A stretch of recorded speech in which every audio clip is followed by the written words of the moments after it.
प्रिय बच्चों, Vidya Bharati Muzaffarnagar YouTube channel में आप सभी का स्वागत है।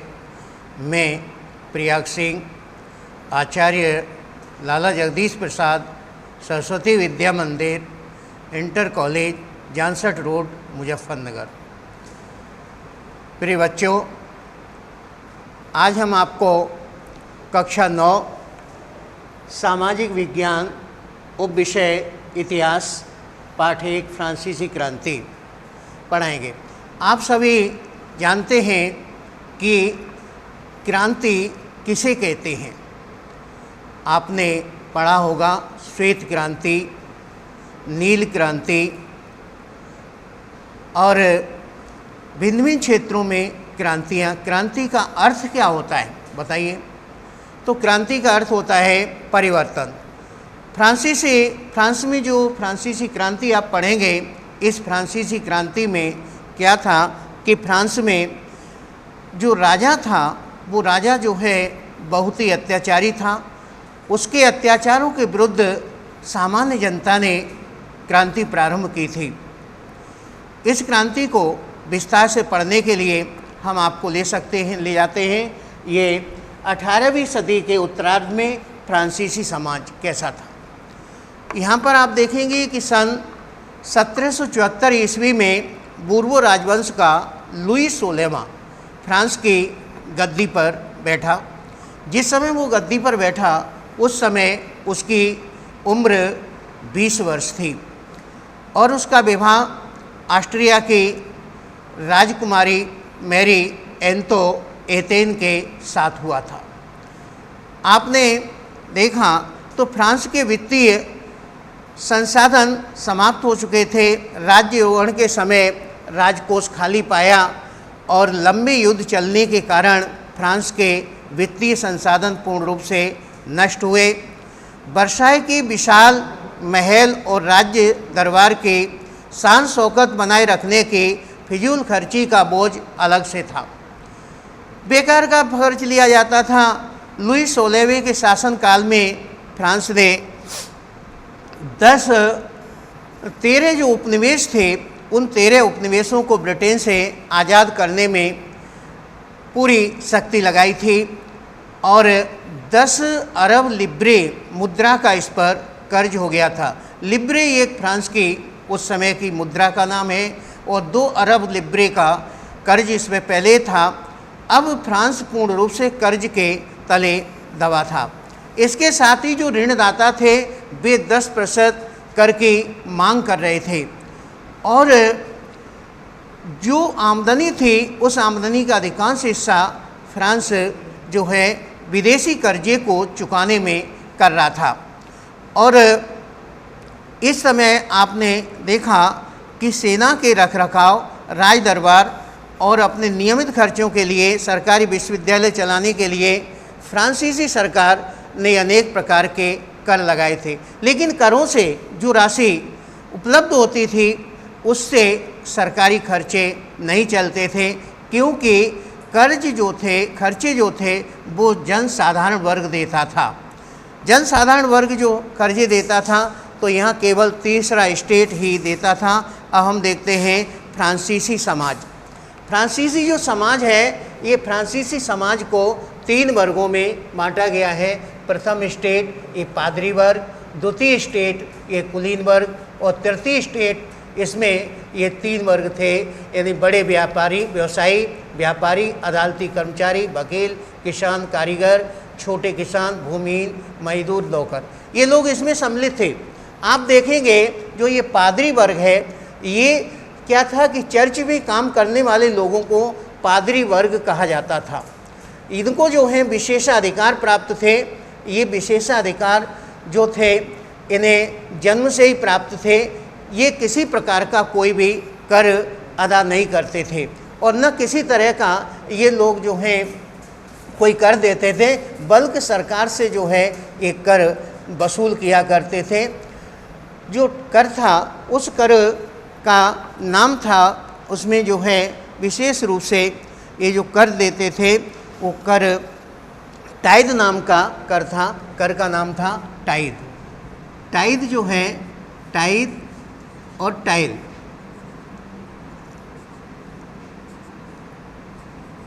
ये कर थे, दो कर थे। तो टाइद जो है ये कर वसूल करते थे जो आमदनी का 10% होता था। कृषि उपज का 10% भाग ये पादरी वर्ग ले लेता। पादरी वर्ग की अपनी निजी सरकार भी होती थी, कर्मचारी होते थे, और जो संपन्न पादरी थे ये विशेष रूप से जो है अपना जीवन व्यतीत करते थे विलासता का। उसके बाद ये कुलीन वर्ग, इस कुलीन वर्ग के अंतर्गत राजा, राज परिवार और उसके धनी वर्ग के सब लोग इसमें सम्मिलित थे। ये वर्ग भी पूर्ण रूप से करों से मुक्त था, ये किसी प्रकार का कोई भी कर नहीं देता था। और ये से जो है विशेषाधिकारों के अंतर्गत, सामंती अधिकार के अंतर्गत ये टाइल नामक कर लेने का भी इसे पूर्ण रूप से छूट प्राप्त थी। ये टाइल नाम के कर को भी वसूल करता था, इसके साथ साथ अनेक प्रकार की भेंट भी लेता था। ये तृतीय स्टेट, इसे जो है जनसाधारण वर्ग कहा जाता था। इस यानी पादरी वर्ग और ये कुलीन वर्ग, इन दोनों वर्गों को छोड़ करके ये तीसरा जो स्टेट था जिसे हम जो है जनसाधारण वर्ग करते थे, इनमें बड़े व्यवसायी, व्यापारी, अदालती कर्मचारी, वकील आदि इसमें सम्मिलित थे।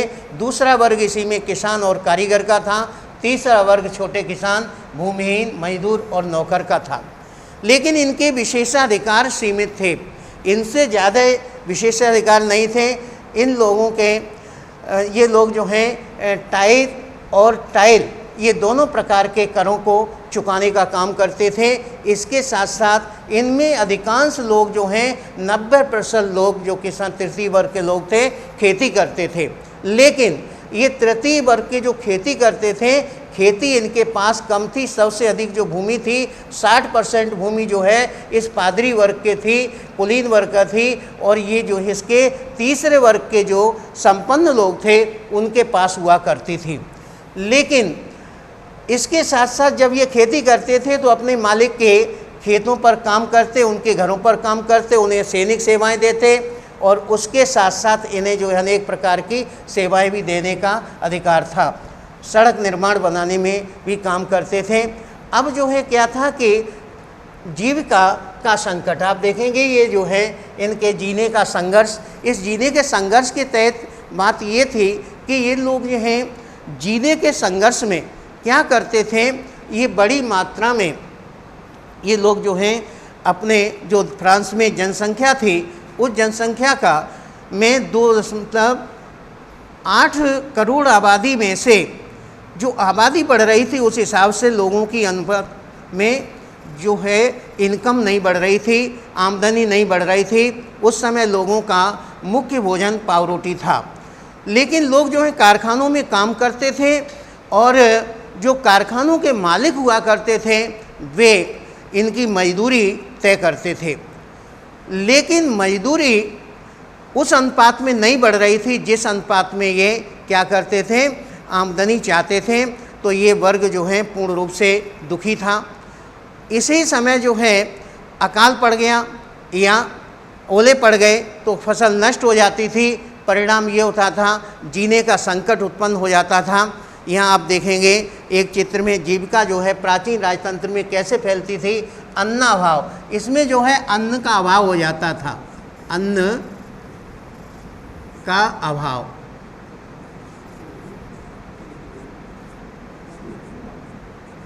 अन्न का अभाव हो जाता था, फसल खराब हो गई तो अन्न का अभाव हो गया और अन्न का अभाव हुआ तो खाद्य पदार्थों की कीमत बढ़ गई। क्या हुआ, खाद्य, ये खाद्य देखेंगे, खाद्य पदार्थों की कीमत, पदार्थों की कीमत बढ़ गई, की कीमत बढ़ गई। अब जो है जब दो काम हो गए, फसल खराब हुई तो अन्न का अभाव हो गया, स्थिति खराब हो गई। अन्न के अभाव के कारण लोग जो हैं अब क्या है, खाद्य पदार्थ की कीमत बढ़ जाएगी। जब खाद्य पदार्थ अन्न का कम होगा तो निश्चित रूप से वस्तु कम होती है तो उसका मूल्य अधिक बढ़ता है। तो अब गरीब गुरबा जो होगा वो पाव रोटी नहीं खरीद पाएंगे। जो गरीब लोग हैं जो पाव रोटी खरीदने की बात थी वे नहीं खरीद पाएंगे। तो क्या है, अब इससे दो स्थिति जो है पैदा होंगी। एक तो कमज़ोर शरीर हो जाएगा। शरीर कैसा हो जाएगा? कमज़ोर, कमज़ोर शरीर कमज़ोर हो जाएगा। और यहाँ फिर क्या होगा? दूसरा ये है कि जब पाव रोटी इत्यादि नहीं मिलेगी तो लोग झगड़ा करेंगे, तो यहाँ पर खाद्य दंगे होंगे, खाद्य दंगे। तो यहाँ पर खाद्य दंगे शुरू हो जाएंगे। तो अब इनसे क्या स्थिति? कमज़ोर शरीर होगा तो इससे शरीर कमज़ोर हो गया तो उसमें क्या होगी कि महामारी फैलेगी। महामारी फैलेगी तो निश्चित रूप से मृतकों की संख्या में वृद्धि होगी। इसमें जो मृतक जो होंगे, मृतकों की संख्या में वृद्धि, मृतकों की यहाँ संख्या में वृद्धि हो जाएगी, संख्या मृतकों की बढ़ जाएगी। ये स्थिति यहाँ खराब हो जाएगी। अब इसके बाद खाद्य दंगे होंगे, लोग लड़ेंगे झगड़ेंगे, तो स्थिति क्या होगी कि मृतकों की संख्या में वृद्धि होगी। तो अभी आपने देखा कि जीविका संकट के चक्र में खराब फसल होगी, अन्न का अभाव होगा, खाद्य पदार्थों की कीमत बढ़ेगी, और कीमत बढ़ेगी तो गरीब गुरबा को पाव रोटी नहीं खरीद पाएंगे, नहीं मिलेगी, तो शरीर कमज़ोर हो जाएगा और ये खाद्य दंगे शुरू होंगे। तो परिणाम स्वरूप महामारी फैलेगी तो भी मृतकों की संख्या में वृद्धि होगी, खाद्य दंगे होंगे तो भी मृतकों की संख्या में वृद्धि होगी। इसी श्रृंखला में अब जो है आगे आता है, उभरते मध्य वर्ग ने विशेषाधिकार के अंत की कल्पना की। इसने क्या अंत की कल्पना की कि 18वीं शताब्दी में एक मध्य वर्ग का उदय हुआ। शताब्दी में जो वर्ग हुआ, इसने क्या किया था कि अपने ऊनी और रेशमी वस्त्रों के उत्पादन और देशी और विदेशी व्यापार के माध्यम से बड़ी मात्रा में संपत्ति इसने अर्जित कर ली थी। इस वर्ग में क्या था कि संपत्ति अर्जित कर ली, तो परिणाम क्या हुआ कि इसमें इसके साथ साथ जो है इस समाज में जो है बड़ी मात्रा में जो उत्पादक थे, कारीगर थे, और इसमें सबसे अधिक मात्रा में जो लोग थे वे थे प्रशासनिक अधिकारी, वकील और अन्य पेशेवर लोग। लेकिन सभी ने क्या किया कि बड़ी मात्रा में यहाँ पर ये हुआ कि इन लोगों ने पढ़े लिखे होने के कारण ये तय किया कि जो विशेषाधिकार हैं वो विशेषाधिकार जो हैं लोगों को जन्म से प्राप्त नहीं होने चाहिए, क्योंकि विशेषाधिकार अगर जन्म से प्राप्त होंगे तो स्थिति बड़ी खराब हो जाएगी। तो इसलिए इन लोगों ने ये सोचा कि विशेषाधिकार इन्हें नहीं मिलने चाहिए और विशेष किस बल्कि व्यक्ति को विशेष हैसियत का जो आधार है वो उसकी योग्यता होनी चाहिए। इसके साथ साथ फिर जो है समान नियमों और समान अवसरों के विचार पर आधारित समाज की परिकल्पना जॉन लॉक और रूसो जैसे विचारकों ने प्रस्तुत की। लॉक ने दैवी और निरंकुश अधिकार के सिद्धांत की परिकल्पना की और रूसो ने इसी सिद्धांत को आगे बढ़ाया और उसने खंडन किया इसका निरंकुशवाद के बढ़ते हुए जनता और उसके प्रतिनिधियों के बीच एक समाज अनुबंध पर आधारित सरकार की कल्पना की। और मॉन्टेस्क्यू ने the spirit of the loss नामक पुस्तक में सरकार की नीतियों के अंतर्गत विधायिका, कार्यपालिका, न्यायपालिका के अंतर्गत उसने शक्तियों को बांटा। अमेरिका के 13 जो उपनिवेश थे वे 13 उपनिवेश जो हैं पूर्ण रूप से जब आज़ाद हुए तो आज़ाद के होने के बाद इसी मॉडर्न की सरकार अमेरिका में बनी। अमेरिका की जो सरकार बनी उसमें जो फ्रांस के राजनीतिक शुभचिंतकों के लिए अमेरिकी संविधान और उसमें दी गई व्यक्तिगत अधिकारों की गारंटी ये प्रेरणा का स्रोत बनी। इसके साथ साथ जो दार्शनिकों ने अपने विचार थे उनके विचारों को समाचार पत्रों और पुस्तकों के माध्यम से जनता में प्रचार प्रसार किया गया। इसके साथ साथ नाई की दुकानों और कॉफ़ी हाउसों में इन पर खूब चर्चा होती थी। जो लोग पढ़े लिखे नहीं थे उन्हें ये विचार पढ़कर सुनाए जाते थे। और इस तरह से इसी बीच जनता में ये खबर फैल गई कि राजा जो है अपने खर्चों की पूर्ति के लिए पुनः क्या करना चाहता है कि ये नए कर लगाना चाहता है। जनता जो है आंदोलित हो गई और उसने राजा के विशेष अधिकारों को समाप्त करने के लिए उसने बीड़ा उठाया। तो इसके लिए अब जो है क्रांति की शुरुआत शुरू होती है इसमें स्टेटस जनरल, जो स्टेटस जनरल थी वो एक राजनीतिक संस्था थी। इस संस्था में तीनों प्रतिनिधि अपने अपने सदस्यों को भेजते थे। ये सदस्य जो हैं करों पर स्वीकृति प्रदान करते थे। इस स्टेटस जनरल की मीटिंग कब बुलाई जाए, इसका निर्णय राजा स्वयं करता था। 1664 ईस्वी के बाद 1789 ईस्वी में ठीक 175 वर्ष बाद क्या किया गया कि ये फ्रांस में पुनः जो है स्टेटस जनरल का अधिवेशन बुलाया गया। 5 मई 1789 ईस्वी को राजा ने एक बैठक बुलाई और वर्साय के राजमहल को सदस्यों की मेज़बानी के लिए बड़ी मात्रा में सजाया गया और प्रत्येक स्टेट ने, प्रथम और द्वितीय स्टेट ने अपने 300 सदस्य भेजे और तृतीय स्टेट साधारण सभा ने, जनता ने अपने 600 प्रतिनिधि भेजे। अब इसमें क्या था, और ये 300 जो प्रतिनिधि थे, ये 300 प्रतिनिधि क्या थे, दो तरह की इन्होंने यहाँ पर ये दोनों ओर खड़े किए गए, 300 इधर और 300 इधर। और इसके बाद जो 600 प्रतिनिधि भेजे थे, आधे प्रतिनिधि इनके पीछे यहाँ खड़े किए गए और आधे प्रतिनिधि इस लाइन में यहाँ खड़े किए गए। ये राज दरबार इनका लगा हुआ था, तो स्थिति ये यहाँ पर खड़ी हो गई। तो कुल मिलाकर के इसमें जो है किसानों के, कारीगरों को और महिलाओं को इनमें प्रवेश करने की अनुमति नहीं थी। तो फिर क्या हुआ कि तीसरे वर्ग के प्रतिनिधियों ने अपनी मांग रखी। किस वर्ग की ये मांग थी कि अब की बार पूरी सभा का मतदान कराया जाए और प्रत्येक सदस्य को एक मत देने का अधिकार दिया जाए, क्योंकि था ये कि प्रथम और द्वितीय स्टेट के जो सदस्य थे ये 300 ये कुल मिलाकर के 2 मत देते थे और जो तृतीय स्टेट थी इनके सदस्य केवल 1 मत देते थे। राजा ने इस प्रस्ताव को अस्वीकार कर दिया। परिणाम स्वरूप तृतीय सदन के जो सदस्य थे वो सभा से बाहर चले गए और उन्होंने नेशनल असेंबली के गठन के लिए वे सभा के बाहर मैदान में आकर के एकत्रित हो गए और 20 जून 1789 ईस्वी को इन्होंने टेनिस कोर्ट के मैदान में नेशनल असेंबली की स्थापना की और उन्होंने तय किया, प्रतिज्ञा ली कि जब तक राजा की शक्तियों को कम करने वाले संविधान को हम नहीं बना लेते तब तक हम यहाँ से नहीं हटेंगे, चाहे संगीनों से ही हमें क्यों न भून दिया जाए। और इस तरह का नेतृत्व मीराबो कर रहा था और आवेशियो। इसी समय जो है पूरा फ्रांस जो है आंदोलित था।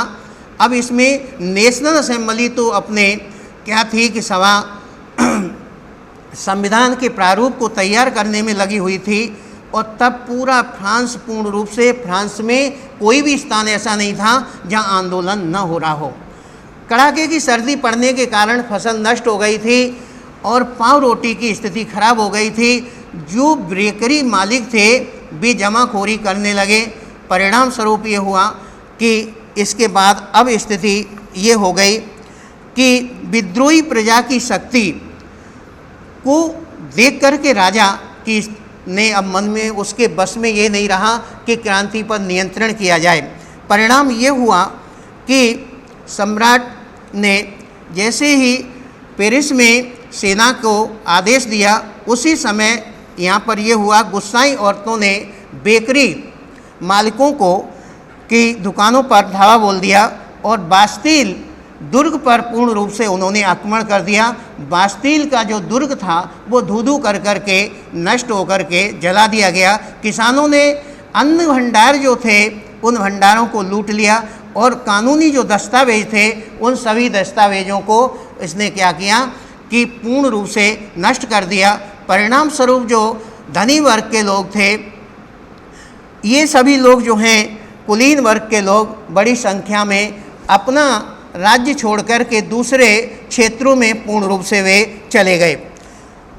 सम्राट द्वारा नेशनल असेंबली को मानता विद्रोही प्रजा की शक्ति से घबराकर लुई 16वें ने नेशनल असेंबली को मान्यता दे दी और उसने ये भी स्वीकार कर लिया कि उसकी सत्ता पर अब से संविधान का अंकुश होगा। इस प्रकार 4 अगस्त 1789 ईस्वी को नेशनल असेंबली ने करों, कर्तव्यों और बंधनों वाली सामंती व्यवस्था के उन्मूलन के लिए एक प्रस्ताव पारित कर दिया।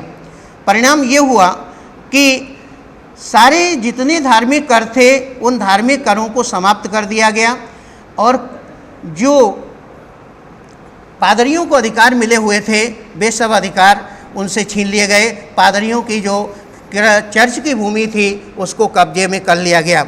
इसके बाद फ्रांस में संवैधानिक राजतंत्र की नींव 1791 में नेशनल असेंबली द्वारा संविधान का पूरा कर लेने के बाद सत्ता एक व्यक्ति के हाथ में केंद्रित होने के बजाय अब जो है भिन्न भिन्न शक्तियों विधायिका, कार्यपालिका और न्यायपालिका में बांट दी गई। अब इस तरह से फ्रांस में एक राजतंत्र के अंतर्गत संवैधानिक राजतंत्र की नींव पड़ी। इस नए संविधान के द्वारा राजा की जो शक्तियां थी उन शक्तियों को क्या किया गया, सीमित कर दिया गया। अब कानून बनाने का अधिकार नेशनल असेंबली को दे दिया गया और नेशनल असेंबली का चुनाव अनौपचारिक रूप से, अप्रत्यक्ष रूप से सक्रिय नागरिकों के द्वारा हुआ गया। अब इसमें जो सक्रिय नागरिक थे, ये जो सक्रिय नागरिक नए संविधान के अनुसार फ्रांस में 2.8 करोड़ आबादी हुआ करती थी। यहाँ देखेंगे तो 2 करोड़, ये 2.8 करोड़ की जनसंख्या होती थी और इसमें जो है 40 लाख लोग ऐसे थे जिन्हें मत देने का अधिकार था, उनको सक्रिय नागरिक कहा जाता था। और सक्रिय नागरिक कौन बन सकता था? सक्रिय नागरिक वो व्यक्ति बन सकता था जो उस समय 3 दिन की मजदूरी के बराबर कर चुका सकता था। और इसके साथ साथ यहाँ ये किया गया कि निर्वाचक की योग्यता और असेंबली का सदस्य होने के लिए करदाताओं की उच्चतम श्रेणी में होना अति आवश्यक था। इसके बाद जो है फिर निष्क्रिय नागरिक, ये निष्क्रिय नागरिक वे लोग थे जिन्हें मताधिकार प्राप्त नहीं होता था। ऐसी संख्या 30 लाख लोगों की थी जिसमें स्त्री, बच्चे, पुरुष और 25 वर्ष से कम आयु के लोग हुआ करते थे जिन्हें किसी प्रकार का कोई भी अधिकार प्राप्त नहीं था और इन्हें कर्तव्यों के अधिकार इन्हें नहीं दिए गए थे। तो इस तरह से इसके बाद जो है विधायिका, जिसे विधायिका ये कहते हैं, इस विधायिका में क्या होता था कि इस विधायिका का नियंत्रण कार्यपालिका पर होता था। ये विधायिका कौन सी थी? ये नेशनल असेंबली को विधायिका कहा गया था। इसमें 745 सदस्य थे। अब इसका निर्वाचन जो है, पहले जो निर्वाचक मंडल होता था उसके जो है 50,000 पर एक था। इनको जो है एक सक्रिय नागरिकों के द्वारा निर्वाचक मंडल चुना जाता था और निर्वाचक मंडल इस विधायिका को चुनता था। और विधायिका जो है इसके सम्राट, कार्यपालिका में सम्राट और उसके मंत्री होते थे, जिस पर इस नेशनल असेंबली यानी विधायिका का इन पर देखिए नियंत्रण होता था। और ये हमारी न्यायपालिका थी, ये पूर्ण रूप से स्वतंत्र थी। ये सक्रिय जो नागरिक होते थे वोट के द्वारा न्यायाधीश को चुनते थे। इतनी इस व्यवस्था के तहत ये किया गया कि अब जो है नागरिक अधिकार घोषणा पत्र, नागरिक अधिकार जो घोषणा पत्र था, अब जो है नया संविधान बनने के बाद यहाँ कुल मिलाकर के उसकी शुरुआत इसी घोषणा पत्र से हुई। राज्य का कर्तव्य माना गया कि वह प्रत्येक नागरिक को की अधिकारों की रक्षा करे।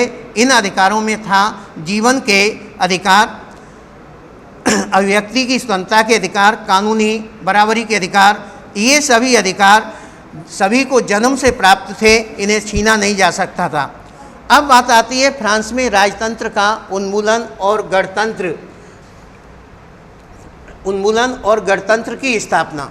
इसमें क्या था कि फ्रांस की क्रांति के बाद भी फ्रांस की स्थिति बड़ी तनावपूर्ण बनी रही, जबकि सम्राट ने संविधान पर हस्ताक्षर कर दिए थे। लुई 16वें ने संविधान पर हस्ताक्षर कर दिए थे, लेकिन वो जो है गोपनीय ढंग से प्रशा के राजा से उसकी वार्ता चल रही थी। तो फ्रांस की घटनाओं से पड़ोसी शासक शंकित थे। गर्मियों के बाद होने वाली घटनाओं से शंकित होकर के पड़ोसी शासकों ने अपनी सेना भेजने की तैयारी कर ली। जब तक पड़ोसी शासक सेना भेजते उससे पहले ही क्या हुआ कि नेशनल असेंबली ने कुल मिलाकर के युद्ध की घोषणा, प्रशा और ऑस्ट्रिया के विरुद्ध युद्ध की घोषणा का प्रस्ताव पारित कर दिया। प्रांतों से हजारों स्वयंसेवक भर्ती होने के लिए जमा होने लगे, क्योंकि उन्होंने इस युद्ध को यूरोपीय राजाओं एवं कुलीनों के विरुद्ध जनता की जंग के रूप में लिया था। और उनके ओठों पर जो है मार्शले गीत, जिसे रोजर कवि ने लिखा था, जो आज ये फ्रांस का क्या है, एक गीत है। क्रांतिकारी युद्धों से जनता की क्षति, क्रांतिकारी युद्धों से जनता को जनहानि एवं आर्थिक कठिनाइयाँ झेलने पड़ी। जब पुरुष युद्ध लड़ने के लिए गए तो परिवार की पूरी जिम्मेदारी का भार महिलाओं के कंधों पर आ गया। और तृतीय वर्ग, जिसे तृतीय स्टेट कहते थे, ये चाहती थी कि उसको ऐसा लगता था कि क्रांति के सिलसिले को और आगे बढ़ाया जाए, लेकिन क्योंकि 1791 के संविधान के द्वारा इसको कोई विशेष अधिकार प्राप्त नहीं हुए थे, लोग राजनीतिक क्लबों में अड्डे बना करके राजनीति नीतियों और अपने कार्यों के बीच में समीक्षा करते थे। इनमें जैकोबिन क्लब सबसे आगे हुआ करता था। जैकोबिन क्लब का नाम पेरिस के भूतपूर्व कॉन्वेंट ऑफ सेंट जैकब के नाम पर पड़ा था। अब एक राजनीतिक समूह का अड्डा बन चुका था। जैकोबिन क्लब के जो सदस्य थे वे कम समृद्ध हिस्से से आते थे। इनमें दुकानदार और कारीगर थे, इनमें जैसे जूते बनाने वाले, ब्रेकरी बनाने वाले, और इसके साथ साथ जो हैं इसके छपाई करने वाले ऐसे नौकर और दास लोग इसमें सम्मिलित हुआ करते थे। तो इनका नेता मैक्सिमिलियन रॉबेस्पियर था। जैकोबिनों के एक बड़े वर्ग ने गोदी कामगारों की तरह से ऊपर से लेकर के नीचे तक की एक धारीदार पतलून पहनना शुरू किया था, क्योंकि उच्च वर्ग के जो कुलीन वर्ग के लोग थे, ब्रीचे से एक जो है घुटनों तक पहनने वाला वस्त्र होते, इनको जो है ये घुटनने वाले लोगों से अपने को बिना घुटनने वाला कहते थे। जैकोबिनों को 100 कुलात के नाम से भी जाना गया, जो पूरे इनको जो है बिना घुटनने वाले कहा जाता था। ये कुलान, ये लोग जो हैं लाल रंग की टोपी पहनते थे, जो स्वतंत्रता का प्रतीक थी। महिलाओं को टोपी पहनने का कोई भी अधिकार नहीं था। फ्रांस में जारशाही शासन का अंत। 1792 की गर्मियों में जैकोबिनों ने खाद्य पदार्थों की महंगाई से निराश पेरिस वासियों को एक विशाल हिंसक विद्रोह की योजना बनाई। 10 अगस्त को ट्यूरेशिए के राजमहल को आक्रमण कर दिया गया, और उस आक्रमण पर जो है उसके अंगरक्षक जितने भी थे राजा के मार दिए गए। राजा और राजपरिवार को बंदी बना लिया गया। नेशनल असेंबली ने उनको जो है कानून पारित करते जेल में डाल दिया। परिणाम ये हुआ कि अब जो है यहाँ नवनिर्वाचित असेंबली चुनाव करने के लिए अब 21 वर्ष से अधिक के सभी स्त्री पुरुष, चाहे उनके पास संपत्ति है या नहीं है, सबको मत देने का अधिकार प्रदान कर दिया गया। और नवनिर्वाचित असेंबली को कन्वेंशन का नाम दिया गया। 21 सितंबर 1792 को राजतंत्र का अंत कर दिया गया और फ्रांस में गणतंत्र की स्थापना की। 21 जनवरी 1793 ईस्वी को न्यायालय द्वारा राजा को राजद्रोह के आरोप में फांसी की सज़ा सुनाई गई और गुलेटिन पर राजा और रानी को चढ़ा दिया गया। इस तरह से फ्रांस में राजतंत्र का अंत हुआ और लोकतंत्र की स्थापना हुई। 1 मिनट और देख लेते हैं कि ये जो है कुछ राजनीतिक प्रतीकों के मायने हैं। टूटी जंजीर, दासों को बांधने के लिए जंजीरों का प्रयोग होता था। टूटी हुई हथकड़ी उनकी आज़ादी का प्रतीक थी। ये देख रहे हैं, ये हथकड़ी टूटी हुई है। हथकड़ी जब पड़ी होती है तो आदमी जो है बंधन में होता है। इसके साथ साथ छड़ों का बच्छीदार गट्ठर, अकेली छड़ को आसानी से तोड़ा जा सकता है लेकिन पूरे गट्ठर को नहीं, यानी एक व्यक्ति को कोई भी नष्ट कर सकता है और बल समूह को कोई भी नष्ट नहीं कर सकता। ये शक्ति का प्रतीक था। इधर देखें, त्रिभुज के अंदर रोशनी बिखेरती आँख, सर्वदर्शी आँख ज्ञान का प्रतीक है। सूर्य की किरणें अज्ञान रूपी अंधेरे को मिटा देती हैं।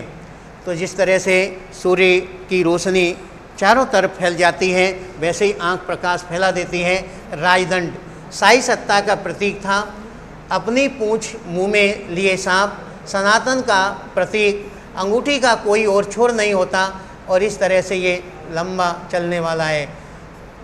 लाल फ्राइजीरियन टोपी दासों द्वारा स्वतंत्र होने के बाद पहने जाने वाली टोपी, तो ये राजनीति प्रतीकी के मायने थे और यह विधि पट जो है कानून सबके लिए समान है और उसकी नज़र में सब बराबर हैं, इसलिए विधि के दोनों पट देखिए बराबर दिए गए, सत्ता सभी के लिए है। इस तरह से फ्रांस में राजतंत्र की समाप्ति हुई और लोकतंत्र स्थापित हुआ।